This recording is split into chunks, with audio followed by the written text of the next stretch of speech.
नमस्कार दोस्तों, तारप्रा एकेडमी में आप सबका स्वागत है। तो आज आपको भी थोड़ा सा अलग लग रहा होगा कि लेट्स स्टडी टुगेदर की जगह तारप्रा एकेडमी। हाँ दोस्तों, यूट्यूब की तरफ से एक मेल आया था कि आपका चैनल का नाम लेट्स स्टडी टुगेदर है। उससे पहले भी बहुत सारे चैनल हैं जो लेट्स स्टडी टुगेदर के नाम से रजिस्टर है। तो मैंने भी उनको चैनल्स का नाम देखा, हालांकि वो यूट्यूब में वीडियो नहीं डाल रहे हैं, लेकिन उनके सब्सक्राइबर ज़्यादा होने की वजह से वो ऑलरेडी रजिस्टर्ड है। तो कहीं आगे जाके हमको ये प्रॉब्लम फेस ना करनी पड़े कि बाद में जाके हम चैनल का नाम चेंज करें। तो चैनल का नाम पहले ही चेंज कर लिया गया है।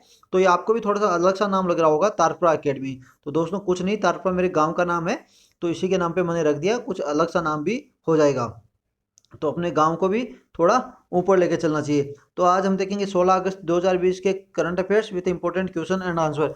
तो सबसे पहले तो मैं जो कल स्वतंत्रता दिवस थे तो उसके बारे में थोड़ी सी जानकारी लेना चाहता हूँ कि सभी का स्वतंत्रता दिवस अच्छा रहा होगा। बहुत ही उत्साह के साथ अपनी स्वतंत्रता दिवस में आपने मनाया होगा और बहुत सारी स्वतंत्रता के साथ आपने कुछ नया सोचा होगा। तो जब भी हम नया सोचते हैं और स्वतंत्रता में हम जब सांस लेते हैं, तो कभी भी आप ये एक सांस वो जरूर लेना और एक सांस उनको जरूर देना, और थोड़ा अपनी सांस से रोक के और अपना आंख बंद करके उनको जरूर याद करना जिनकी वजह से आप ये स्वतंत्रता आज मना पा रहे हो। ठीक है, तो जिन जिन क्रांतिकारियों और जिन जो स्वतंत्रता सेनानियों की वजह से आज हमने स्वतंत्रता पाई है, तो उनको कभी मत भूलना। उनकी जो भावनाएं हैं उनको हमेशा आप बनाए रखना। जो राजनीति में है कि उन पर सवाल उठाए जा सकते हैं, लेकिन कोई ना, हर आदमी के जो है ना, जो बोलते हैं ना, दोनों पहलू होते हैं। तो ये नहीं है कि कोई ऊंचा कोई नीचा है, सभी ने मिलकर योगदान दिया था और सभी की बदौलत ही आज हमें स्वतंत्रता मिली है। तो किसी के कहने पे दूसरे की बुराई नहीं करना है, हमें सबको लेके साथ चलना है और सभी का हमें सम्मान करना है। तो सबसे पहले हम आज का मोटिवेशनल कोट देख लेंगे। सबसे पहले तो बताता हूँ, आज थोड़ा सा हमने थोड़ा सा ये जो लेआउट चेंज करने की कोशिश की है, जो मेन मेन टॉपिक्स है ना, मैं उन्हीं को यहाँ स्क्रीन पे ही बताने की कोशिश करूंगा। जैसे पहले हम क्या है फोटो में डालते थे, लेकिन मुझे थोड़ा सा ये अच्छा लगा कि जो मेन मेन टॉपिक्स है ना उन्हीं को स्क्रीन पे उनके नाम बता देते हैं, जो किस किस चीज़ की हम न्यूज़ कवर करेंगे। जैसे सैनिटरी पैड्स हो गई, ओएफसी केबल्स हो गई, प्रोजेक्ट लॉइन हो गया, सृजन पोर्टल हो गया, इजराइल मिसाइल हो गई, official language, national digital health mission and Bhushan case. तो ये चीज़ें कुछ अलग अलग देखता हूँ कि कैसा चलता है, अच्छा लगा हो तो बताना। तो मैंने थोड़ा सा ये चेंज किया है लेआउट, आपको भी एक एक बार अंदर क्या है किसी चीज़ में। जैसे प्रीमेबल है ना अपना कॉन्स्टिट्यूशन का, उसका प्रीमेबल है, प्रस्तावना होती है, तो मैंने प्रस्तावना पहले ही रख दी है। ठीक है, तो चलो सबसे पहले मोटिवेशनल कोट देख लेते हैं। तो अगर आप समय पर अपनी गलतियों को स्वीकार नहीं करते हैं, ठीक है, अगर आप समय पर अपनी गलतियों को स्वीकार नहीं करते हैं तो आप एक गलती और कर बैठते हैं। तो याद रखना दोस्तों कि अपनी गलती जरूर स्वीकारना शुरू कर दीजिए। अगर आप गलती स्वीकार नहीं देते हो तो आपके लिए आगे आने वाला समय है, उसमें आपके लिए कोई जगह नहीं है। अगर आप कुछ भी तैयारी कर रहे हो, आज आपने पीछे की क्या गलतियां अपने आप में नहीं खोजी और फिर भी आप मतलब आंख बंद करके लगे हुए हो ना, तो आप में कोई सुधार नहीं हो सकता और आप उस चीज को पा ही नहीं सकती। आप अपनी गलतियों से तभी सीख सकते हो जब आप अपनी गलतियां स्वीकार करते हो। तो ये सोच लीजिए कि आपने कहाँ गलती की, आपने कहाँ मिस्टेक की है, तो उसको जरूर स्वीकार करना सीखिए और उनसे सीखना, आगे सीखना कोशिश कीजिए, और जिससे कि आप आगे बढ़ सको। तो हमेशा याद रखना, अगर आपको आगे जाना है तो आपने पीछे अतीत में क्या है वो जरूर याद रखो और उससे जरूर सीखो।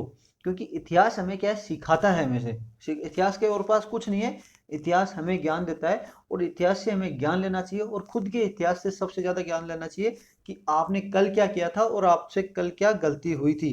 तो ये हमेशा आप याद रखना। ठीक है, तो कल के जो इंपॉर्टेंट क्वेश्चन थे उनके सबसे पहले हम आंसर देख लेते हैं। पहला था, इंडियन कोस्ट गार्ड ऑफशोर जो पेट्रोल व्हीकल था, वेसल था सार्थक, वो किसके द्वारा डिजाइन किया गया था? तो वो गोवा शिपयार्ड के द्वारा डिजाइन किया गया था। नेक्स्ट है, फिट इंडिया फ्रीडम रन जो इनिशिएटिव किसका था? जो ministry of youth affairs and sports का एक इनिशिएटिव था। नेक्स्ट है, previous name of Sarabhai creator, तो उसका प्रीवियस नाम क्या था? बसेल बेसल नाम था साराभाई क्रिएटर का, जो कि चांद पे है। ठीक है, name of Chandrayaan 2 mission rover and lander, अलग अलग दिया था, मैंने पढ़ाया क्या था? लैंडर एंड रोवर, लेकिन इसमें नाम थोड़ा सा घुमा दिया। ठीक है, तो रोवर का नाम था प्रज्ञान और लैंडर का नाम था विक्रम। ठीक है, तो और जबकि ऑर्बिटर ये चंद्रयान 2 मिशन पूरा का पूरा फेल नहीं हुआ था, आप याद रखना, केवल लैंडिंग मिशन इसका फेल हुआ था। जबकि अभी भी ऑर्बिटर काम कर रहा है, तो ये याद रखना आप। मिलने self located in which ocean, तो ये जो मिलने सेल्फ है वो कहाँ पे लोकेटेड है, तो ये आर्कटिक ओशियन है, जो कनाडा का जो उत्तरी छोर है वहाँ पे ये लोकेटेड है। और ये अभी ग्लोबल वार्मिंग के चलते और टेम्परेचर राइज होने के जरिए ये समुद्र में अभी गिर चुकी है। नेक्स्ट है India announced USD 500 million help. तो मतलब कौन सा जो देश है उसमें कनेक्टिविटी प्रोजेक्ट के लिए इंडिया ने $500 मिलियन की हेल्प की है, तो मालदीव में की है, जो ग्रेटर माले प्रोजेक्ट वहाँ चलेगा उसके लिए। और भी बहुत ह्यूमैनिटेरियन ग्राउंड पे भी और वहाँ पे भी और सारी बहुत सारे जो प्रोजेक्ट हो गए उनके लिए गवर्नमेंट इंडिया काम कर रही है। तो मालदीव की क्या स्ट्रेटेजिक लोकेशन है इंडियन ओशन में चलते, तो वहाँ पे इंडिया बहुत अच्छी तरह से अपना काम कर रही है। India sent humanitarian help of 58 million ton. तो कौन से देश को ये ह्यूमैनिटेरियन जो हेल्प दी है, तो लेबनान के दिए। लेबनान के बेरूत में अमोनियम जो नाइट्रेट था उसकी वजह से एक बहुत बड़ा ब्लास्ट हो गया था। तो वहाँ पे ऑलरेडी पहले लेबनान में क्या क्राइसिस थी, फिर ग्रे युद्ध शुरू हो गया, और अभी ये दशा होने पे लेबनान की अर्थव्यवस्था बहुत ही ज़्यादा बुरी तरह से चरमरा गई है। तो इंडिया ने भी क्या है 58 मिलियन टन का जो फूड सप्लाईज हो गई, एसेंशियल कमोडिटीज जो मेडिसिन हो गई, वो वहाँ पे भेजी है। नेक्स्ट है यूए इज द सॉरी जो थर्ड अरब कंट्री जो है जो इसराइल के साथ रिलेशन बना रही है, तो वो यूनाइटेड अरब अमीरात है। पहली दो कंट्री कौन कौन सी है, इजिप्ट और जॉर्डन है। तो अभी क्या है बहुत से लोगों ने बहुत से देशों ने इसकी सराहना भी की है। तो जहाँ सराहना होती है तो वहाँ पे आपकी निंदा भी पक्की होती है, ये आप ये हमेशा याद रख लेना कि कभी भी आप एक साइड में नहीं चल सकते, साइड हमेशा दो होंगी। तो जहाँ सराहना होती है वहाँ निंदा भी होती है। तो बहुत से देशों ने इसकी सराहना भी की है, तो बहुत सारे देशों ने में निंदा भी की है। लेकिन हाल में बात यह है कि जब ये दोनों ये पीस अकॉर्ड हुआ है, साइन हुआ है दोनों के बीच में, तो ये क्या होगा, रीजन में पीस एस्टाब्लिश होगी। तो इस अकॉर्ड का एक नाम भी है, वो भी आप देखना, मैं आप कल को आपको कल बताऊंगा। आपके लिए बता रहा हूँ, जो पीस अकॉर्ड हुआ है, साइन हुआ है यूएई और यूनाइटेड इसको इसराइल के बीच में, उसको एक नाम भी दिया है यूएई ने, तो वो आप जरूर देखना। First gulf country to open relation with Israel, तो फर्स्ट कंट्री जो गल्फ कंट्री है वो भी यूनाइटेड अरब अमीरात ही है। गल्फ कंट्री के बारे में बताया था, जो पर्शियन जो गल्फ है उसके साथ जो बॉर्डर टच करते हैं वो 7 कंट्री है। कल मैंने अच्छी तरह से बताया था, आप जाके एक बार फिर याद कर लेना 7 कंट्री कौन कौन सी है। नेक्स्ट है इसराइल का बॉर्डर जो साउथ साइड में कौन से गल्फ से मिलता है, तो ये अकाबा गल्फ से मिलता है। तो चलो आज की जो इम्पोर्टेंट न्यूज़ है वो देख लेते हैं। तो आज की न्यूज़ में एकदम जो आपका सारा का सारा जो मैक्सिमम से मैक्सिमम क्या है, आपके जो मेंस एग्जाम में आने वाले मतलब वो आपकी आज की न्यूज़ है। प्रीलिम्स में बहुत कम है, लेकिन मेंस हो गया, इंटरव्यू में आपसे ज़्यादातर इससे सवाल पूछे जा सकते हैं। तो अभी प्राइम मिनिस्टर नरेंद्र मोदी जी लाल किले पे भाषण दे रहे थे, तो उन्होंने कुछ चीज़ें हैं उनका जिक्र किया था, उनके बारे में उनका जो भाषण होता है ना उसको एलेबोरेट रूप में कुछ चीज़ें उनसे निकालेंगे। तो प्रधानमंत्री जी ने बताया कि लगभग इंडिया में 5 करोड़ सैनिटरी नैपकिन्स डिस्ट्रीब्यूट किए गए जन औषधि केंद्र के द्वारा, किसके लिए, under privileged women at minimum prices ₹1। तो आप इस चीज़ को देखिए, एक प्रधानमंत्री, देश का प्रधानमंत्री लाल किले से कभी जाके स्वच्छता के लिए, सफाई के लिए, कचरे उठाने के लिए बातें करता है, और एक कभी सैनिटरी नैपकिन की बात करते हैं। तो देखिए प्रधानमंत्री जी का विजन कितना दूर तक का है। और एक जो तब्बू होता है ना, एक तब्बू बोलते हैं, जो हमारे कुछ अर्थ जो ट्रेडिशंस होती है उनको बात जिनके बारे में हम बात नहीं करते उनको तोड़ना, मतलब इस हद तक मतलब इतना अच्छा विजन है। यही मोदी जी में एक खास बात है कि वो एक ग्राउंड लेवल से बात करते हैं कि जो आम आदमी है ना, जो ग्राउंड लेवल आदमी है उसकी कितनी बुरी मतलब क्या क्या समस्याएं हैं, वो किस हिसाब से हम देखते हैं। स्वच्छता की बात कभी भी लाल किले से नहीं हुई, वुमेन्स की बात कभी नहीं हुई। हम बात करके चले जाते हैं हम गरीबी मिटा देंगे, और 70 साल से अभी तक गरीबी नहीं मिटा पाए। तो ये चीज़ें होती है। कभी हम जो गरीब किसान हैं उनके बारे में बात करते हैं यहाँ पे, और अभी जैसे जो कुछ गरीब की जो झोपड़ियों की औरतें रहने वाली हैं, कुछ महिलाएं हैं, और घर में जो मैक्सिमम औरतें हैं उनको क्या है, वो जो फॉसिल फ्यूल्स है जो हम देखते हैं, जो लकड़ी हो गई उनसे खाना पकाते हैं। तो आप इन चीज़ों को जोड़ना चाहिए। अब उनके बारे में जब बात होती है कि वहाँ की जो उज्ज्वला योजना, किसान जो उज्ज्वला योजना चलाएगी, उनको क्या है, उनके स्वास्थ्य अच्छा रहे, तो उज्ज्वला योजना चलाई गई कि उनको सिलेंडर्स दिए गए, और उनकी एक क्या हेल्थ भी अच्छी रहेगी। तो ऐसी चीज़ें होती है ना, वो एक मतलब एक तब्बू को उखाड़ के फेंकना है, जो एक तरह की एक मतलब कील छुपी हुई थी देश में, अर्थव्यवस्था में, उसको निकालना है। देश के जो स्थिति में ये कुछ चीज़ें छुपी हुई थी, जैसे स्वच्छता देश में कभी आज तक किसी ने स्वच्छता पे ध्यान ही नहीं दिया और हमारा देश बहुत गंदा रहा, लेकिन एक एक बिहेवियर चेंज होता है। इसी तरह सैनिटरी नैपकिन की लाल किले पे बात करना एक मतलब बहुत बड़ी बात है अपने आप में। तो इसका मतलब देश बदल रहा है। बहुत से अच्छे ट्वीट्स भी है, मैंने देखा अक्षय कुमार जी का भी ट्वीट ये था। देखो इसमें आप कभी भी राजनीति को लेके मत जाना, जो मैं बातें बताता हूँ ये मेरे व्यूज हैं, आपके व्यूज अलग हो सकते हैं। कभी भी एक का भी दूसरे के ऊपर थोपा नहीं जा सकता। आपको केवल मैं नॉलेज दूंगा, लेकिन मैं व्यूज बता सकता हूँ, आप उससे किस तरह अपने आप को मतलब प्रभावित हो तो हो जाइए, आप अपना अपना व्यू रखिए। तो अक्षय कुमार जी ने कहा कि हाँ सच में देश बदल रखा है, कि आप सैनिटरी नैपकिन की बात भी हम लाल किले पे कर रहे हैं, तो मतलब औरतों का भी ध्यान दिया जा रहा है, और सबसे ज्यादा किन औरतों का, जो अंडर प्रिविलेज्ड है। ये देखो चीजें, ये उनको जो बीमारियां रहती हैं वो किस कहाँ पे खेतों में काम करती है, कहीं जो भट्टे होते हैं, जो बिजली चिमनियाँ होती हैं वहां पे काम करते हैं, फैक्ट्री में काम करते हैं, उनके पास ये सुविधा ही नहीं होती है। ठीक है, तो उनके शरीर में देखो एक तो अननेसेसरी ब्लडिंग होती है, जो महामारी के टाइम पे क्या होता है, और बीमारी फैलने का भी चांस रहता है, अनहाइजीनिक कंडीशन हो जाती है। तो वहां तक भी ये सैनिटरी नैपकिन। और दूसरे क्या होता है कि थोड़े से कुछ जगह आप दुकानों पे जाओगे, मेडिकल स्टोर पे महंगे भी मिलेंगे, तो क्या होता है कि वो कोई भी खरीदना नहीं चाहेंगी, क्योंकि उनकी इनकम ही इतनी रहती है कि वो इस चीज़ों पे ध्यान ही देना चाहती, हेल्थ पे कोई ध्यान ही नहीं देता जिसकी इनकम कम होती है। तो ये एक अच्छा स्टेप था गवर्नमेंट का, कि औरतों को एक तो एम्पावरमेंट होता है इससे। तो ये बात की गई कि लगभग 5 करोड़ सैनिटरी नैपकिन डिस्ट्रीब्यूट किए गए। These word shown the importance of health and hygiene of poor doctors and sister. तो जब मैंने बताया दिया कि इन जो वर्ड्स थे मोदी जी के, उन्होंने क्या किया कि जो इम्पोर्टेंस दिखाया जो हेल्थ एंड हाइजीन है, जो हमारे जो पुअर जो गरीब जो बेटियां हैं और बहनें हैं, उनको क्या है, उनकी तरफ एक हेल्थ एंड हाइजीन का इंपॉर्टेंस देश की जो प्राइम मिनिस्टर लेवल है और देश की गवर्नमेंट के प्रति ये दर्शाता है, specially towards the women empowerment and welfare. और दूसरा जो स्पेशल तौर से जो वुमेन का एम्पावरमेंट है और वेलफेयर भी है। अब एम्पावरमेंट पे क्या है कि ये कंडीशन होती है, जब जो मासिक धर्म होता है, महामारी का टाइम होता है, तो वुमेन्स को एक क्या है, थोड़ी शर्मिंदगी सी फील होती है, क्योंकि एक तो जब गरीब होगी और वो चीज़ें सैनिटरी नैपकिन है नहीं, तो उनको एक अच्छी अजीब सी शर्मिंदगी पेशन होगी, उनकी क्या है वो कंडीशन नहीं होगी काम करने के लिए। तो उस शर्मिंदगी को दूर किया जाएगा, तो इन्हीं के लिए क्या है सैनिटरी नैपकिन दे दिए गए, तो क्या वो फील करके मतलब गर्व के साथ उनको एक शर्मिंदगी महसूस नहीं होगी, और वो सभी के साथ काम कर सके। तो ये एक अच्छा स्टेप है। और एक अच्छा स्टेप है कि एक तो स्वच्छता होगी, उससे स्वच्छता ये होगी, एक बीमारी नहीं फैलेगी, स्वास्थ्य भी अच्छा होगा। और दूसरा जो गरीब औरतों के हैं उनको ये सुविधा दी जाएगी for under privileged women in India. ये याद रखना कि गवर्नमेंट अभी तक लगातार, आप इसको आंसर राइटिंग में आप लिख सकते हो कि अगर लगातार वुमेन्स के लिए गवर्नमेंट क्या काम कर रही है। तो ये एक अच्छा स्टेप है, जैसे गरीब वुमेन के लिए। दूसरा है कि पॉवर्टी इंक्लूजन को भी, पॉवर्टी को भी बाहर निकाल जा रहा है, और उन लोगों के उस तबके को भी ध्यान में दिया रखा जा रहा है जो मतलब अंडर प्रिविलेज्ड है, और स्पेशली वुमेन्स।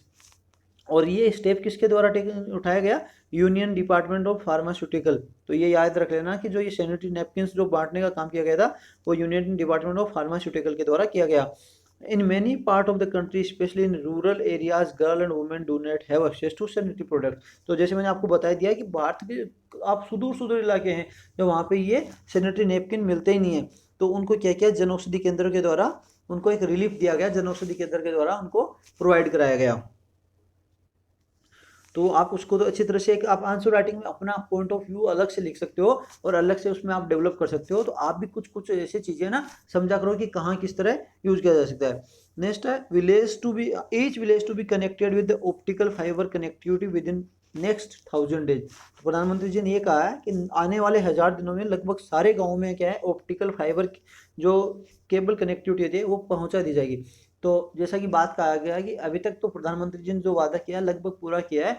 और जब ये कोई कुछ जो बातें होती है ना किले से बोल जाती है कि आने वाले 1000 दिनों में, तो इसका मतलब रोड में बड़े रोड में पे काम चल रहा है। वरना एक तो होता है कि आप जो एक जो हम इलेक्शन के टाइम पे कुछ वादे करते हैं वो वादे अलग होते हैं, और एक वादे होते हैं कि गवर्नमेंट बनने के बाद कुछ जो इंफ्रास्ट्रक्चर डेवलप करने के बाद वादे करते हैं। एक तो गवर्नमेंट आने से पहले जो वादे करते हैं ना उनका तो अभी श्योरिटी नहीं होती है कि कर पाएंगे या नहीं कर पाएंगे, कितने दिनों में कर पाएंगे, क्योंकि गवर्नमेंट आने के बाद गवर्नमेंट का जो रेवेन्यू देखी जाती है किससे कहाँ से रेवेन्यू लाई, पीछे की गवर्नमेंट कितना रेवेन्यू छोड़ के गई है, कितना डिफिसिट छोड़ के गई है। तो ये चीज़ें वो तो आने के बाद पता चलता है, लेकिन आप गवर्नमेंट में लगभग आज आपका दूसरा टर्म है, तो ये कुछ सोच समझ के स्टेट दिए जाते हैं। तो ये आप इसके बारे में लिख सकते हो कि एक प्रधानमंत्री देश के जो मंच पे आके बोलते हैं उनका दूसरा टेन्योर है, तो 1000 दिनों के अंदर अगर वो काम कर रहे हैं तो लेकिन वो सोच समझ के किया जाएगा, मतलब इंफ्रास्ट्रक्चर बिल्ट हो रहा है। तो ये उन्होंने ये भी कहा है कि लक्षद्वीप को भी अभी कनेक्ट किया जाएगा जो अंडर सी ऑप्टिकल फाइबर है उस केबल से। तो लक्षद्वीप जो दूर दराज के जो द्वीप है उनको भी कनेक्ट किया जाएगा, उनको भी इंडिया की एक्सट्रीम लाइन में लेके जाएगा। अभी हालांकि 2 दिन पहले प्रधानमंत्री जी ने सबमेरीन केबल अंडमान और निकोबार के लिए तो मतलब उनका लॉन्च कर दिया गया है, वहाँ पे तो काम शुरू हो चुका है, अभी लक्षद्वीप के लिए भी बाकी है। तो ये एक बहुत अच्छी बड़ी दूर जो अच्छी बात है कि हमारे दूर दराज जो द्वीप है जो अलग अलग द्वीपों में बटे हैं और जहाँ पे ट्राइब्स रहते हैं उनको भी हमारी मेन जो मेन लाइन है इंडिया की उसमें जोड़ा जा रहा है। तो प्रधानमंत्री जी ने ये भी कहा कि बिफोर 2014 ओनली 5 डजन, तो 12 पंजू 60, केवल कितना हो गया 5 डजन लोग क्या है पंचायत, मतलब 60-70 जो पंचायत थी वही क्या है ऑप्टिकल फाइबर कनेक्टिव से जुड़ी हुई थी। लेकिन हमने 5 साल में लगभग 1.5 लाख ग्राम पंचायत को जोड़ा है। तो रियली में जोड़ा भी है, पहले तो नहीं बता सकता हूँ, लेकिन अभी बहुत स्तर पे काम हुआ है गांव में जो ऑप्टिकल फाइबर केबल से जोड़ा गया है। तो इससे इससे क्या दिखाया जाता है कि जो गांधी जी ने कहा था कि जब तक देश का विकास नहीं हो सकता, जब तक देश के गांवों का विकास नहीं होगा, क्योंकि देश की आत्मा ही गांव में बसती है। तो यही है कि participation of rural India and village in digital India is very important. आपको भी पता है आज ग्लोबलाइज वर्ल्ड हो गया है और जो छोटी छोटी चीज़ें होती हैं वो गाँव में उत्पादित भी होती है और उनको नेशनल स्तर पर भी हमें लाना है और ग्लोबलाइज स्तर पर भी लाना है। तो अभी जो इंडिया का रियल पार्टिसिपेशन हो गया अगर कहीं पे है तो वो इंडिया के विलेजेस का हो गया, रूरल एरिया का, और rural economy and rural population का पार्टिसिपेशन है। नेक्स्ट न्यूज है prime minister Modi announces launch of project lion. तो मोदी जी ने स्पीच में प्रोजेक्ट लोइन को भी अनाउंस किया गया है कि पहले जैसे प्रोजेक्ट टाइगर था, फिर प्रोजेक्ट एलिफेंट था जो 1992 में आया, और अभी प्रोजेक्ट लोइन को भी अनाउंस किया कि प्रोजेक्ट लोइन भी हम शुरू करने वाले हैं। तो इससे क्या होगा, जो कंजर्वेशन होगी एशियाटिक लोइन एंड उसकी लैंडस्केप, तो उनकी जो भूमि है और जो एशियाटिक जो लोइन है उनको प्रिजर्व किया जाएगा।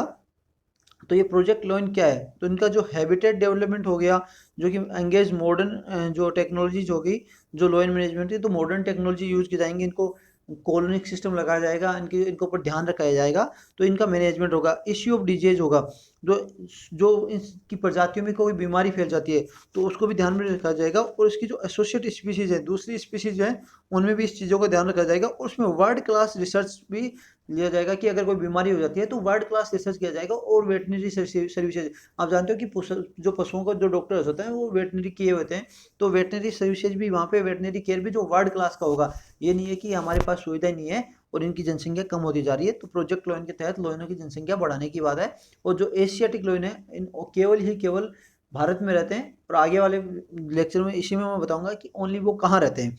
तो और इसमें साथ साथ भी ये भी एड्रेस किया जाएगा कि वाइल्ड लाइफ और कॉन्फ्लिक्ट जो ह्यूमन कॉन्फ्लिक्ट है उसको भी एड्रेस किया जाएगा। हाल ही में क्या है, गुजरात गवर्नमेंट ने क्या किया है, वो गुजरात गवर्नमेंट क्या चाहती है कि जो ट्रांसलोकेशन ऑफ जो एशियाटिक लोइंस हैं, तो मैंने बताया था कि जो एशियाटिक लोइन केवल इंडिया में ही है, और वो केवल जो गिर फॉरेस्ट है गुजरात का वहाँ पे है। तो अभी सुप्रीम कोर्ट ने क्या कहा था कि 2013 में कहा था कि जो एशियाटिक जो लोइंस हैं उनको क्या है, आप गुजरात से कुछ आधे लोइन को आप Kunno wild Life century Madhya Pradesh, तो आप याद रख लेना इंपॉर्टेंट चीज, कुन्नो वाइल्ड लाइफ सेंचुरी जो कहाँ पे है, तो ये मध्य प्रदेश में, तो वहाँ पे ट्रांसलोकेट करने के लिए बोला गया था। तो ये आप गुजरात का मैप देख रहे हो, ये गुजरात हो गया, ये मध्य प्रदेश हो गया, ये राजस्थान हो गया, इधर पाकिस्तान है, नीचे महाराष्ट्र है। तो ये तो गिर फॉरेस्ट हो गया, और ये यहाँ पे ये हो गया यहाँ पे कुनो। तो याद रख लेना कुनो नॉर्थ साइड में है, नॉर्थ और ईस्ट में है, और गिर हो गई साउथ और वेस्ट में है। तो ये आपको ये आइडेंटिफाई करने के लिए भी दिया जा सकता है। तो सुप्रीम कोर्ट ने 2013 में कहा था कि कुनो वाइल्ड लाइफ सेंचुरी में आप कुछ जो से उनका एक सेकंड होम बनाइए एशियाटिक लोइंस का। तो एशियाटिक लोइन क्या है कि एक एंडेंजर्ड स्पीशीज है as per the International Union for Conservation of Nature, मतलब IUCN की रेड लिस्ट में है, और जो कि only Gir National Forest Gir National Park and Wild Life Sanctuary में पाया जाता है। ठीक है, तो आपने ये चीज़ें देख ली। अभी भी गुजरात के गवर्नमेंट को फिर ये सुप्रीम कोर्ट का ये आदेश था कि आप इनको यहाँ पे ट्रांसलोकेट किए, लेकिन गुजरात गवर्नमेंट मतलब इनको ट्रांसलोकेट नहीं कर रही है। तो इसका भी रीजन होता है, वो भी हम अगली स्लाइड में देखते हैं। अब गुजरात गवर्नमेंट पहले तो सुप्रीम कोर्ट क्यों चाहता है इनको ट्रांसलोकेट करना, कि वहाँ पे क्या है गुजरात में क्या लो रेट ऑफ इनब्रीडिंग है, मतलब इनकी जनसंख्या नहीं बढ़ रही है। वो बोल रहे हैं कि रेट जनसंख्या बढ़ रही है लेकिन बहुत लो रेट पे है। दूसरा क्या है कि अगर कोई एपेंडिमिक आ जाएगी, एक जगह पे अगर कोई बीमारी आ जाती है बहुत अच्छे स्तर पर अगर कहीं बीमारी आ जाती है तो वहाँ पे पूरी जनसंख्या खत्म हो जाएगी। तो अगर हम उसको आधी जगह पे ट्रांसलोकेट करा देंगे तो एक जगह से क्या है, दूसरी जगह के कुछ लोग तो बच जाएंगे, कुछ जो कुछ शेर हैं जो कि अगर कुन्नो वाइल्ड लाइफ सेंचुरी में चले जाते हैं, अगर इसमें से कहीं पे भी एक जगह एपिडेमिक आ जाती है तो दूसरी जगह वाले बच जाएंगे। तो ये भी एक टेक्नोलॉजिकल एंड साइंटिफिक रीजन है। दूसरा, अनस्टेबल सस्टेन स्टेडली इंक्रीज, मतलब जो इंक्रीज है वो बहुत कम रहा है, कि स्टेडली धीरे धीरे इंक्रीज हो रहा है। तो अभी गुजरात गवर्नमेंट क्यों नहीं चाहती है कि वो ट्रांसलोकेट करे? तो आपको भी पता है, हम तो ये जानते थे, हम जब छोटे थे तो क्या होता था, जब हमारे घर में बकरी का बच्चा होता था ना तो हम उसके साथ खेलते थे, लेकिन उसके बाद क्या होता था कि जब उसको बेच दिया जाता था तो हम रोने लग जाते थे। तो ये रियलिटी भी है कि हमारा क्या, जब पशुओं से जानवरों से सबसे प्रेम होता है। जब भैंस होती थी तो हम मम्मी से किसी से बेचने नहीं देते कि नहीं बेचने देंगे, ये हमारी भैंस है, हम ही रखेंगे। तो ये आदमी का क्या है, जो हम देखेंगे हमारे घर में कुत्ता है तो हमारा उसके साथ लगाव होता है। तो ये जरूरी नहीं है कि लोग सभी मारते हैं, हमारा लगाव भी होता है।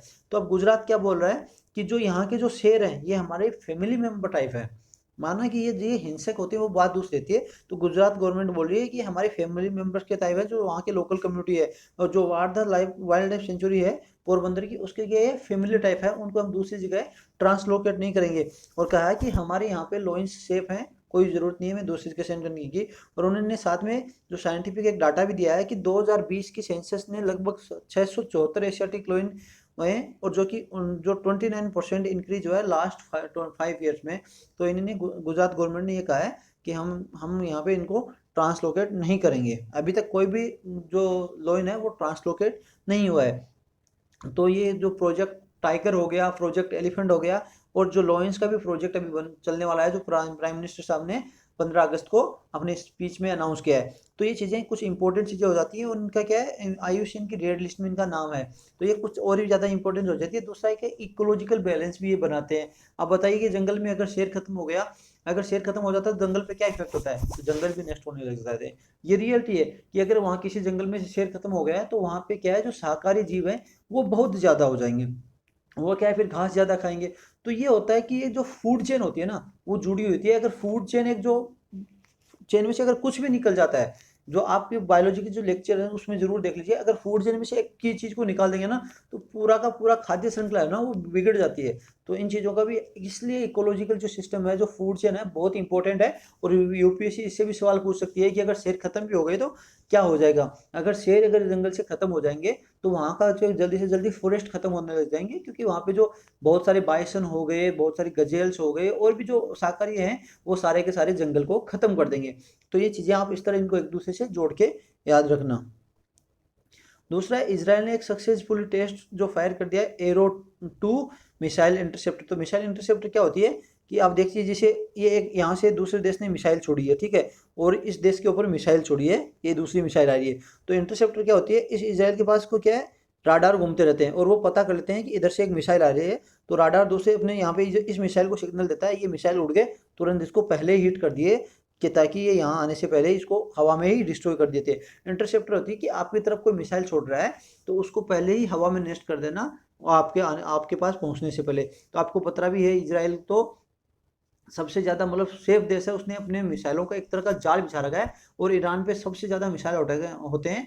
आसपास के जो जो अरब देश हैं उनके सबसे ज़्यादा अटैक मिसाइल मिसाइल के अटैक होते हैं इसराइल पे। और इसराइल की मतलब आसमान में घुसने से भी पहले कोई मिसाइल है वो ख़त्म हो जाती है। इसराइल का इतना अच्छा जो जो ऊपर का गार्डिंग सिस्टम है बहुत अच्छा है।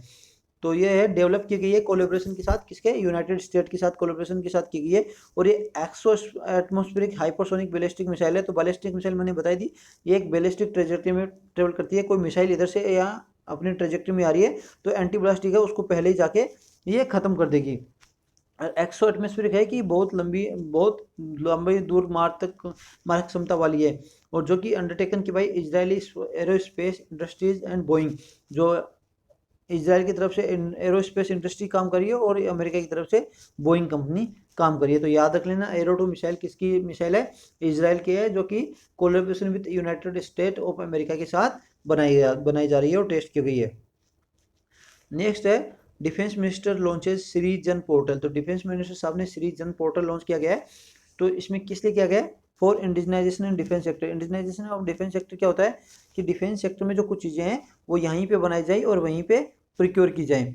इंडिजिनाइजेशन हो गया किसी भी चीज़ का जो उत्पादन होता है उसी देश में होना। ये इंडिया से इस वर्ड को मत जोड़ना कि इंडिया में इंडिजिनाइजेशन मतलब इंडिया का है। कोई भी देश अपना इंडिजिनाइजेशन सिस्टम हो गया कि मतलब अगर चाइना में अगर कोई चीज़ प्रोडक्ट हो रहा है वो चाइना में ही बन रहा है, उसी की मूल धरती पे बन रहा है, तो वो चाइना के लिए इंडिजिनाइजेशन, कुछ भी चीज़ का इंडिजिनाइजेशन हो गया।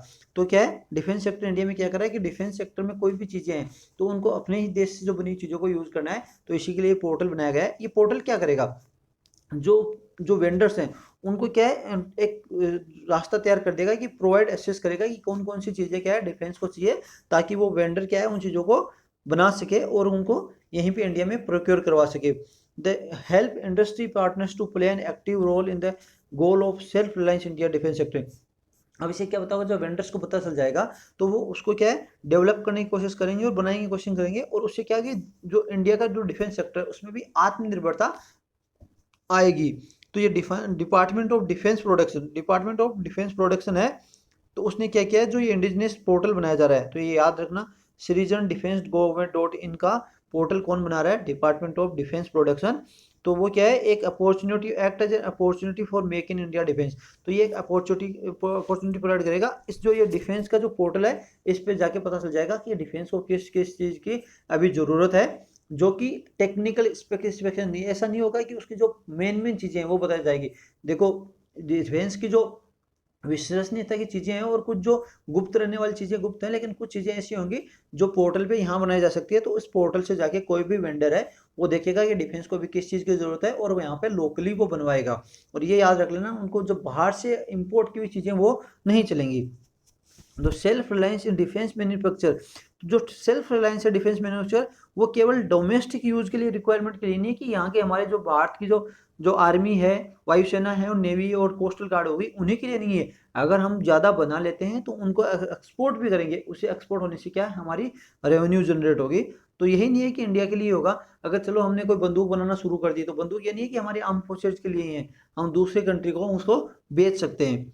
तो डिपार्टमेंट ऑफ डिफेंस प्रोडक्शन क्या है, जो कि नवंबर 1962 को सेटअप किया गया था। उसका ऑब्जेक्टिव क्या था, production infrastructure and produce weapon system platform in equipment.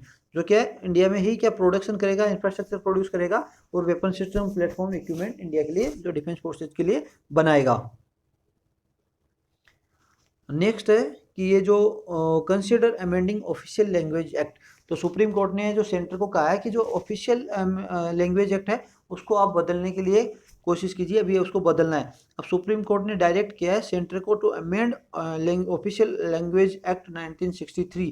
तो ऑफिशियल लैंग्वेज एक्ट 1963 क्या है कि उसने बताया है कि इंडिया में ऑफिशियल लैंग्वेज दो है, हिंदी विथ इंग्लिश, की जो ऑफिशियल पर्पज़ के लिए काम में ली जाएगी। तो उसी को सुप्रीम कोर्ट ने कहा है कि उसको चेंज कीजिए आपको।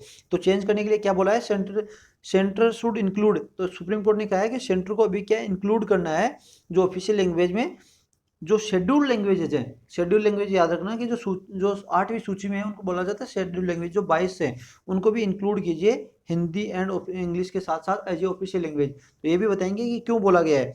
तो शेड्यूल लैंग्वेज कौन सी है पहले तो ये बताता हूँ। Schedule language which are listed in 8th schedule. जो 8th शेड्यूल में जो कॉन्स्टिट्यूशन है उसके अंदर जो लैंग्वेज है उनको क्या है शेड्यूल्ड लैंग्वेज बोला गया है। तो उनको क्या करना है, कॉन्स्टिट्यूशन को रिकॉग्नाइज एंड एनकरेज, उनको भी एनकरेजमेंट है उनको भी रिकॉग्नाइज करने के लिए 8th शेड्यूल में डाला गया है। तो all official communication and publication of rules and notification by central government are in English and Hindi. तो जो सेंट्रल गवर्नमेंट के जो भी ऑफिशियल कम्युनिकेशन हैं, पब्लिकेशंस हैं, वो सारे के सारे हिंदी एंड इंग्लिश में होते हैं। तो अभी हम नेक्स्ट स्लाइड में देखेंगे कि मैटर क्या है। तो सुप्रीम कोर्ट में एक प्लिया डाली जाती है, मतलब एक अर्जी डाली जाती है, वो भी किसके द्वारा, सेंट्रल गवर्नमेंट के द्वारा ही डाली जाती है।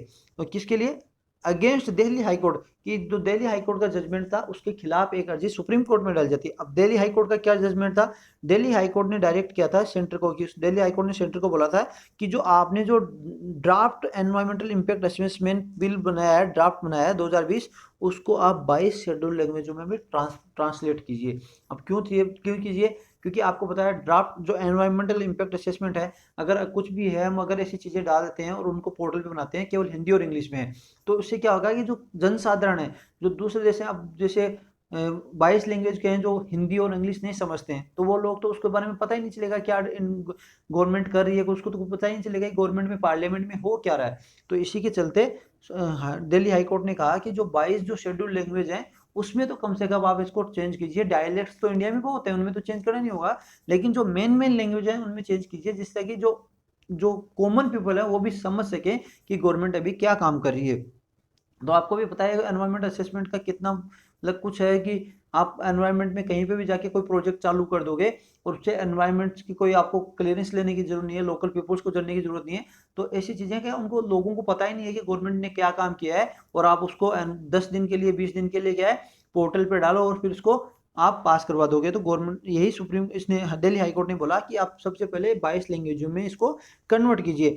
तो फिर सेंट्रल गवर्नमेंट क्या चलेगी, सुप्रीम कोर्ट के पास चलेगी। सुप्रीम कोर्ट के पास जो गई और कहा कि हमारे पास जो आर्ट कॉन्स्टिट्यूशन का आर्टिकल 343 है, याद रख लेना, जो कॉन्स्टिट्यूशन का आर्टिकल 343 क्या बोलता है, जो संघ की भाषा है उसके बारे में बताता है। तो वो क्या बोलता है कि जो जो हमारा ऑफिशियल लैंग्वेज है वो केवल हिंदी एंड इंग्लिश ही है। तो ये बोलता है, तो आप भी इसके बारे में कुछ सोचिए कि आप देख लीजिए जब आप गवर्नमेंट का कोई काम होता है ना, तो क्या है कि ये केवल दो भाषा होगी, लेकिन आप पार्लियामेंट में कितनी भाषा है। एक तो जो तुरंत जो ट्रांसलेटर है वो लगा दिए गए, वहां पे कोई भी एमपी होता है ना अपनी भाषा में वो क्या है बोल सकता है, उसको आज़ादी होती है। और उसको अगर समझ नहीं आता तो उसके लिए वहां पे क्या है ट्रांसलेटर लगा दिया, लेकिन कॉमन पीपल के लिए केवल ट्रांसलेट भी नहीं कर पा रहे हैं। तो ये आप चीज़ें ऐसे सवाल भी उठा सकते हैं कि ये चीज़ गलत है। जब मेंबर जो संसद के अंदर जब ट्रांसलेटर लगा लें तो वहाँ पे क्या जरूरत है, हिंदी और इंग्लिश यूज रखते हैं आप वहाँ पे क्यों, अगर हिंदी और इंग्लिश के अलावा कोई दूसरा आदमी दूसरी अपनी भाषा में मातृभाषा में अपनी जो खुद की लैंग्वेज में वहाँ पे बात कर सकता है। तो ये चीज़ें होती है। तो इसके लिए आपको सभी को क्या है दिल्ली हाई कोर्ट ने बोला कि आप ये कीजिए, इसको 22 लैंग्वेज में गया। फिर जो ये सेंटर गया सुप्रीम कोर्ट में, और सुप्रीम कोर्ट ने भी यही कहा कि आप जो एक्ट है उसी को चेंज कर दीजिए 22 लैंग्वेज में। इनको भी आप क्या है नोट मतलब संज्ञान में लोगे, और ये जो जो भी नोटिफिकेशन है कुछ भी हो गया आप सभी लैंग्वेजों में इसको पास करोगे। तो ऑफिशियल लैंग्वेज एक्ट 1963 क्या है, to provide for the language which may be used official purpose of the union. तो ये मैंने बता दिया जो संघ की भाषा के बारे में बताता है article 343 and official language act 1963। Next है नेशनल डिजिटल हेल्थ मिशन। तो प्राइम मिनिस्टर नरेंद्र मोदी ने क्या है जो इंडिपेंडेंस की स्पीच में नेशनल डिजिटल मिशन के बारे में बोला, to provide efficient affordable health coverage through wide range of data and infrastructure services. तो ये क्या है कि एक नेशनल डिजिटल हेल्थ मिशन हो जाएगा, उसमें क्या है लोगों को क्या efficient and affordable health coverage की प्रोवाइड की जाएगी। तो इसको हम थोड़े से इसके प्रोज एंड कॉन्स दोनों देखेंगे। तो इससे क्या होगा, इंश्योर सिक्योरिटी। तो गवर्नमेंट को क्या है ensure security and privacy of personal information. अब ये आगे अगले लाइन में बताऊंगा कि ensure security and privacy information किस लिए जरूरी है। तो गवर्नमेंट क्या है एक हेल्थ कार्ड बनाएगी, जैसे अपना एटीएम कार्ड होता है तो सभी के लिए एक हेल्थ कार्ड बनाएगी। उसमें क्या होगा जो हर एक आदमी है, जैसे आधार कार्ड है उसका हर आदमी का है, उसी की तरह से उसमें एक डिजिटल हेल्थ आईडी बनेगी। उसमें उसके जो सारी बीमारियां हो गई उसका सारा हेल्थ रिकॉर्ड है उसको क्या है रखा जाएगा। और एक ये मोबाइल में भी हो सकता है और एक वेबसाइट भी हो सकता है। तो इससे क्या है कि आप अपना लॉगिन करोगे और अपनी सारी आपकी सारी डिटेल होगी। और ये डिटेल किसके साथ शेयर होंगी, जो रजिस्टर्ड डॉक्टर्स हो गए, जो फैकल्टीज है उनके साथ पूरी कंट्री में ये शेयर रहेंगी, वो भी आपकी जो डिटेल्स है उनको एक्सेस कर पाएगा। इससे क्या होगा, to improve efficiency and effectiveness and transparency of health services. तो ये भी है कि आपकी जो जो एफिशिएंसी है, अगर आप कहीं पे घर पे हो और आप नहीं जा पा रहे हो और आपने गवर्नमेंट को अपना कार्ड बताया, तो जो अफसर को कार्ड बताया डॉक्टर को कार्ड बताया, तो वो आपके जो लक्षण है बीमारी के वो सब कुछ देख के आपको दवाई बता सकता है। ये इसका एक फायदा हो गया। और ये भी है कि आप क्या पूरी जो आपने जो दवाई हैं पर्चियाँ आपने आपकी जिंदगी पहले क्या क्या बीमारी हुई ना तो आपको याद रहती, आपने आपको कौन सी दवाई दी गई कौन सी दवा का ट्रीटमेंट दिया गया वो आपको याद नहीं रहता है। लेकिन क्या इस हेल्थ कार्ड में आपकी जो पूरी जो पहले की जो बीमारियां हुई आपको उसमें क्या क्या इलाज चला है क्या क्या दवाइयां दी गई है वो सारा ब्यौरा रहेगा।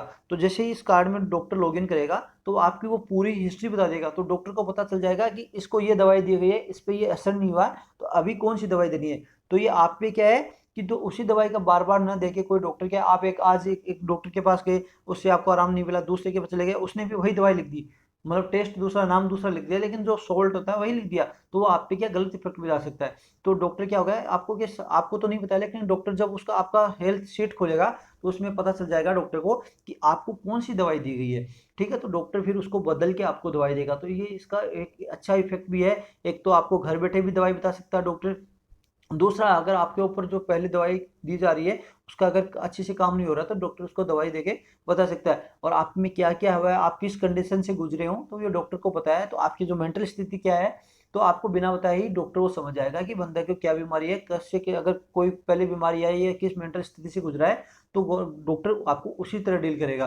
क्योंकि कुछ आदमी क्या है, खुल के नहीं बता पाते हैं, तो वो डॉक्टर उसमें आपके हेल्थ कार्ड में देख लेगा था। लेकिन इसमें क्या है कि जो माइनस मार्किंग है वो कहाँ है, कि अगर हेल्थ कार्ड में जब डॉक्टर ये चीज़ें देख लेता है, और जैसे आधार कार्ड की बात हुआ कि आपका डाटा चोरी हो गया, तो अगर इसमें भी अगर डाटा चोरी हो जाता है तो इसमें क्या है कि सीरियस इंप्लीकेशन भी हो जाते हैं। कि एक तो देखिए, ये अगर आप कोई आदमी जो मेंटली बीमार है, ठीक है, और क्या है उसका अगर डाटा लीक हो जाता है, तो फिर क्या होगा कि आपका डाटा लीक हो जाता है, तो आप मोबाइल चलाते हो, आपने एक दिन में अगर कोई सर्च मारा, कोई मोबाइल सर्च मारा, तो आप कोई भी एप्लीकेशन खोलीजिए, कोई भी एंड्रॉइड एप्लीकेशन खोलीजिए, आपके सामने ऐड किसका आएगा, मोबाइल का आएगा। क्योंकि गूगल के पास डाटा है कि आपने अभी क्या सर्च मारा है, आपने अमेजोन पे क्या सर्च मारा है, आपने फ्लिपकार्ट के पे क्या सर्च मारा है। तो आपने अगर वो सर्च मारा है कि आपने मोबाइल सर्च मारा है, तो गूगल डाटा आपके सामने क्या क्या ला के छोड़ देगा बार बार। मोबाइल होगा, ये मोबाइल 15,000 का है, ये 16,000 का है, तो ये बार बार आपके सामने लाएगा। और अगर ये डाटा चोरी हो जाता है, और कोई बंदा कुछ दिनों पहले अगर मेंटल स्ट्रेस से गुजरा है, तो फिर क्या होगा कि डाटा चोरी हो जाता है, तो दूसरी कंपनी अगर इसको ये डाटा ले लेती है,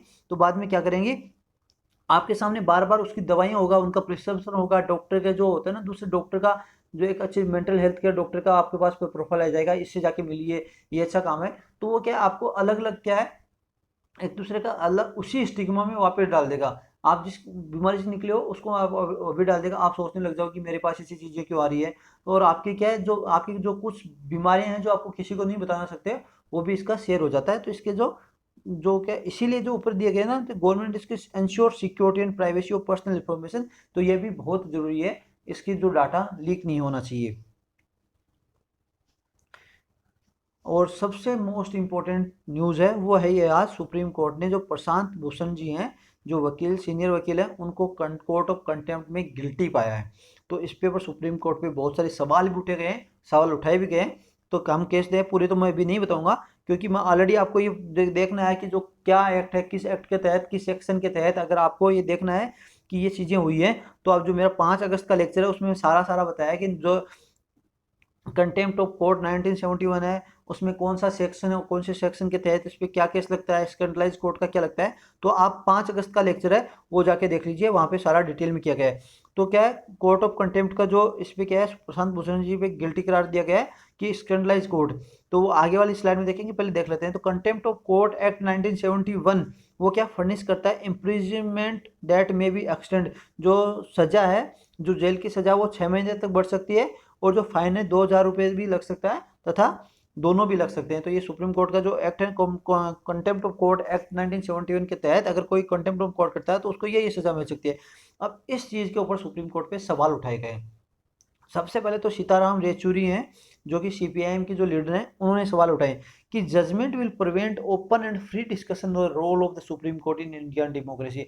तो आपको बताइए कि अगर सुप्रीम कोर्ट छोटी सी बात पे भी, अगर कोई भी बात पे भी ऐसे कंटेम्प्ट ऑफ कोर्ट लगा जाएगा, तो ये जो इंडिया जो सुप्रीम कोर्ट जो है, वो क्या इंडिया की डेमोक्रेसी को हर्ट करता है, ये जरूरी नहीं है, और ये जो कॉन्स्टिट्यूशनल डेमोक्रेसी है उसको भी वीक कर रहा है। तो आप ये बताइए, अगर किसी का अगर हम कोई फेयर क्रिटिसिज्म भी करते हैं, सबसे पहले तो डेमोक्रेसी में जो क्रिटिसिज्म है वो अलाउ होता है, जब विरोध करना डेमोक्रेसी का एक हिस्सा है। तो ये भी अभी भी आपने, अगर मैंने पहले पीछे न्यूज़ देखी होगी, प्रोटेस्ट करना और जो इंटरनेट कभी बंद नहीं होना, सब कुछ ये क्या है, जो यूनाइटेड नेशन ह्यूमन जो काउंसिल है, उसने भी ये बुलाया है कि प्रोटेस्ट करना एक फंडामेंटल राइट है।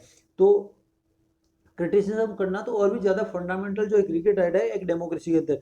तो सीताराम येचुरी ने कहा कि जो open and free discussion in the role of supreme court India democracy, तो ये सुप्रीम कोर्ट क्या प्रिवेंट कर रहा है, जो डेमोक्रेसी का रोल है उसको सुप्रीम कोर्ट मना कर रहा है कि आप सुप्रीम कोर्ट के खिलाफ तो बोल ही नहीं सकते। तो ये तो गलत चीज है, क्योंकि सुप्रीम कोर्ट भी एक जो गवर्नमेंट है उसका एक हिस्सा है।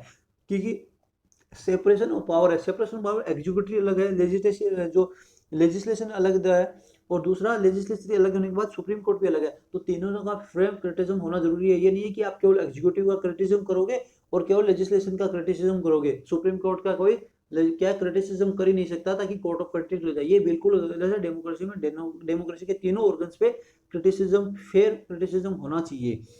तो ये क्या है कि ये भी बताया गया कि जो ये इंडिया की डेमोक्रेसी, जो कॉन्स्टिट्यूशनल डेमोक्रेसी है, उसको वीक कर रहा है।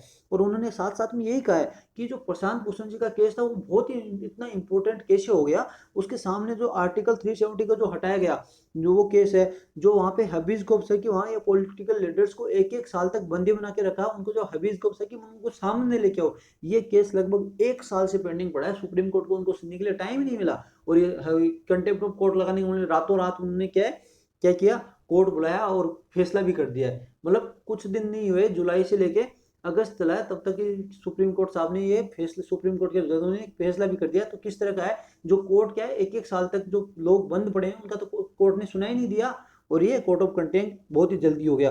तो ये अच्छा काम नहीं है सुप्रीम कोर्ट का। और उन्होंने साथ साथ भी कहा कि अगर कोई डेमोक्रेसी में different and having different opinion, अगर किसी का डिफरेंस ओपिनियन है, ओपिनियन में मतलब समान नहीं है, तो ये डेमोक्रेसी में जायज़ है। और दूसरा क्या है, ये मैटर ऑफ आर्टिकल 19(1)(a) मतलब फ्रीडम ऑफ जो स्पीच है उसका भी एक भाग है कि आप तो फ्रीडम ऑफ स्पीच को क्या है, आप हटा रहे हो। तो वेन सुप्रीम कोर्ट जजेज, अब इसमें क्या बताया गया है कि उन्होंने ये भी कहा कि जब सुप्रीम कोर्ट के जज थे, उन्होंने जो रंजन गोगोई साहब बैठे थे सबके सामने, दीपक जो मिश्रा जी के सामने, को क्या है, दीपक मिश्रा जी जो कोर्ट जो सीजीआई गया, कुछ कोर्ट के जो केसेस थे उनको डिसाइड कर रहे थे किसके पास जाना है। तो जब दीपक मिश्रा जी और सॉरी रंजन गोगोई साहब और 4 अन्य जज जाके बीच में जाके प्रेस के अंदर बैठ गए, तो वो भी क्या था, कोर्ट ऑफ कंटेम्प्ट होना चाहिए। तो क्योंकि वो भी जो अपेक्स कोर्ट के जो सवालों पे सवाल उठा रहे थे। अब क्या था बात पे, क्या थे, प्रशांत भूषण जी ने क्या कमेंट किया था वो देख लीजिए। तो ये थे सीजीआई बोबडे साहब, ठीक है, ये बाइक पे बैठे थे एक बीजेपी के नेता की। तो इन्होंने क्या है, सीजीआई राइड से 50 lakh motorcycle belonging to a BJP leader. तो बात कहाँ जाती है, बीजेपी लीडर की वजह जाती है। राजभवन नागपुर में बैठे हैं और विदाउट मास्क एंड हेलमेट, कि उस समय कोरोना चलते है तो हाथ मास्क भी नहीं है और हेलमेट भी नहीं है। और उस समय ये सीजीआई ये काम करें जब सीजीआई सुप्रीम कोर्ट तो क्या है, बंद है लॉकडाउन के चलते, और सिटीजन के जो फंडामेंटल राइट्स हैं उन पर कुछ मतलब नहीं मिल रहे। फंडामेंटल राइट्स की बात समझो, जब सुप्रीम कोर्ट वगैरह सब कुछ बनते हैं वहां पे, जब महाराष्ट्र से लोग बिहार तक पैदल चले गए, लोगों के पैरों में छाले गिर गए थे, उस समय सुप्रीम कोर्ट कोई शो मेट्रो नहीं लेता है कि गवर्नमेंट इन पे काम कीजिए, ये लोगों की दिशा क्या है इनको पहुंचाइए। लेकिन यहाँ पे सुप्रीम कोर्ट क्या शो मोटो ले लेता है। एक प्रशांत भूषण ने एक केस भी किया, मेरा कोई प्रशांत भूषण के में साथ नहीं हो, ये आपकी न्यूज, आपकी अलग अलग बातें हैं, लेकिन ये फेयर क्रिटिज्म है। उस समय तो जब आप शो मोटो लेते नहीं हो गवर्नमेंट के खिलाफ, जब लोग जो इस डेमोक्रेसी में इतना बुरी तरह से पीड़ प्रताड़ित हो रहे हैं, कि जब महाराष्ट्र जैसे बिहार में हजारों किलोमीटर की दूरी वो तय कर लेते हैं, और छोटे छोटे बच्चों को लेके मतलब खाने के लिए चीज़ें नहीं है, और उनको रास्ते में पुलिस और प्रताड़ित करती है अलग से। तो आप बताइए कि वहाँ पे सुप्रीम कोर्ट जज बन करके बैठे हैं। तो मैं तो ये नहीं कहूँगा, मेरी राइट में यहाँ पे एक फेयर क्रिटिज्म यहाँ पे बन रहा है, और सुप्रीम कोर्ट ने उसका गलत इंटरप्रिटेशन किया है। अगर ये सुप्रीम कोर्ट के सवाल उठाता है, तो वहाँ पे जो 4 जज वहाँ पे जाके प्रेस मीटिंग में बैठे थे, तो वो तो खुद सुप्रीम कोर्ट के थे, तो क्या उन पे कोर्ट ऑफ कंटेम्प्ट ले नहीं सकता। तो ये याद कर लीजिए, आपका एक आपके दिमाग में क्लियर पिक्चर होना जरूरी है कि ऐसा सवाल आपके इंटरव्यू में इंटरव्यूअर जरूर पूछेगा, और एग्जाम में भी 100% आ सकता है। और यही नहीं, सीताराम येचुरी साहब ने नहीं, जो फॉर्मर सीजीआई आरएम लोढ़ा साहब है, उन्होंने भी ये सवाल उठा ही दिया है। क्योंकि जब सवाल बनता है तो सवाल उठता है। तो उन्होंने ये भी कहा कि सुप्रीम कोर्ट को इतनी जल्दी क्या हो गई कि इस चीज़ पे बहुत जल्दी मुंह ले लिया।